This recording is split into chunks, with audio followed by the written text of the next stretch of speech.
NCERT capacitors का आसान question है।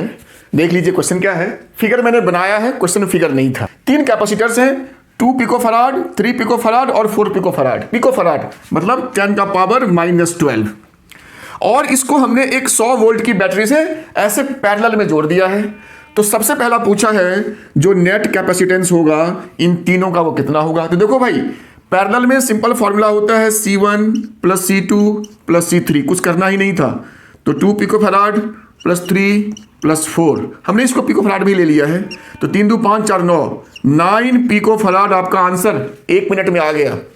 अब इसका सेकंड पार्ट थोड़ा सा मुश्किल है, मुश्किल नहीं, वो कहता है कि इन तीनों पे जो चार्ज होगा, इस पे जो चार्ज Q होगा, इस पे वो चार्ज कितना होगा। तो देखो तीनों जो हैं वो बैटरी से पैरेलल में हैं, तो तीनों के अक्रॉस वोल्टेज जो होगा 100 वोल्ट 100 वोल्ट 100 वोल्ट होगा। तो जो चार्ज होता है Q वो C × V होता है। तो अगर Q1 की बात करें तो C1 × V तो सेम है। तो C1 है मेरा 2 × 10 का पावर -12, चेंज करना पड़ेगा पिकोफराड को, × 100। तो ये मेरा हो गया 2 × 10 का पावर -10।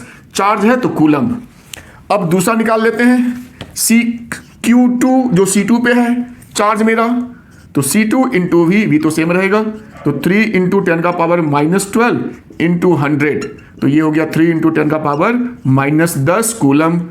Q3 तो ये हो गया C3 × V, तो 4 × 10 का पावर -12 × 100, तो 4 × 10 का पावर -10